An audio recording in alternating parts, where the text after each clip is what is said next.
Hey guys, Jason M here, and I love it when companies update their devices, not only for bug fixes but refinements and UI refreshes. Today I want to share you all what Ticwatch update 4.3.2 has to offer. I call this a Ticwatch 2 update because this actually runs the same software like Ticwatch 2, leaving both smartwatches with just hardware differences. 1. Watch faces. There are a lot of new stock watch faces. You can change them by long pressing on the main watch face. Some of these are customizable using the gear button below a given watch face. 2. Redesigned notifications panel. There are 3 toggles on the first page: airplane mode, night toggle to silence sound and vibrations at night, and a private mode to turn off sounds only. You can see battery percentage of both your phone and the watch. Also, you can see the date, and up top tips to understand iconography. Next page has 5 toggles: settings, sounds, find my phone, raise to wake, and brightness controls. You have a weather widget page, music control, and steps counter. 3.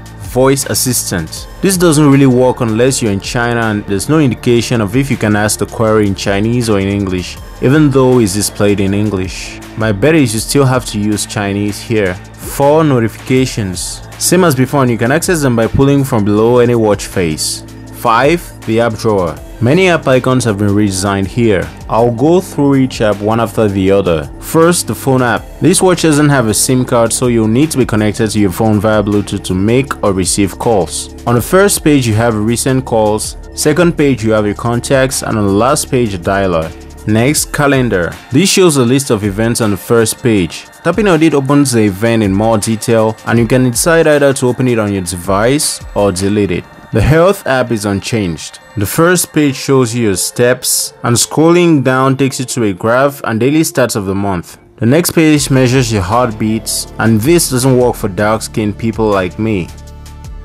The last page shows you your settings like enabling the pedometer, notifying you to get up if you've been sitting down for a long while, daily step goals, pedometer notifications, and an amount of history kept from your heart rate. Fitness manages your activities and sports routines after creating your profile. Weather is supposed to show you weather, and despite the fact that I jumped through all these hoops, like town names are only in Chinese and you have to actually know Chinese names of cities you're inputting into the phone app, then wait to sync it, it still never showed me the weather. It never did and doesn't know my location.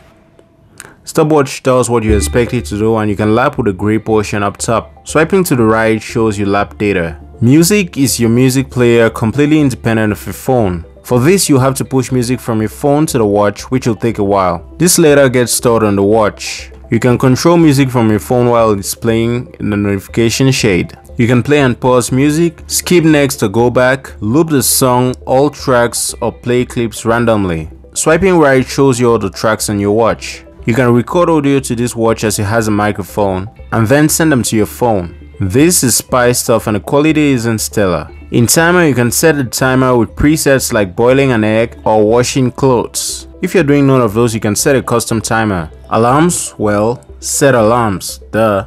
Calculator is here and it's optimized for a smaller screen. With Alipay, you can buy stuff using your watch at any terminal in China. QQIM is for those who use QQ, and Sogo Maps is for navigation. Other apps here are gotten from a Mobvoi app store. Using its phone app, you can also get Android Wear apps. But for this, you have to turn on sideload mode. This consumes more battery, but you can use all of Android Wear apps like an Android Wear watch, and you will just have to use Android Wear smartwatch app instead. Now let's go to the settings. In sounds, you can control notifications, media, and alarms. You can change the alarm and ringtone for calls with presets. Power saving mode has power reserve, which is essentially turning on power saving mode, a toggle to turn on these at set battery levels, and toggling power saving mode watch face from analog to digital. Gestures has raise to wake, wrist gestures for scrolling pages, and another gesture for voice search. In security, you can set a pattern as password. This lets you view your watch face and blocks everything else.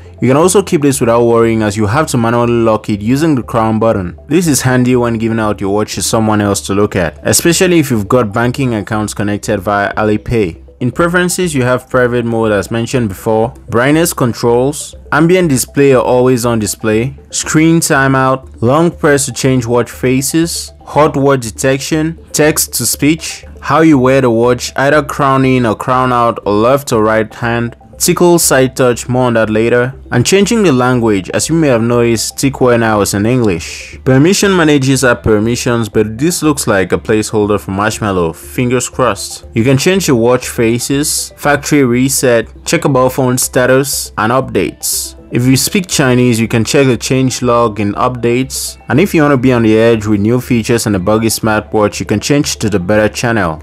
Now for the other stuff. The tickle strip works better and is more sensitive. In the list of features, you can simulate a click by tapping on it for the selected option. It can also be used in settings like volume controls, brightness, and timers. The crown, which is a button, can be pressed to go home. It can be long pressed for power reserve, screen lock, and power menu options. Swiping from left to right takes you back. There is no way to go straight home. Palming your watch turns off the screen. Even if your watch is on lowest brightness, this isn't an issue as this smartwatch has a transflective screen. This means it can be seen clearly in direct sunlight regardless of its brightness level. Finally, a new boot animation. With that, I conclude this video. Any older details can be found in my review. Feel free to ask questions, but make sure you watch my review, first impressions, and this. If you liked the video, please leave me a thumbs up and subscribe to my channel for more in the future.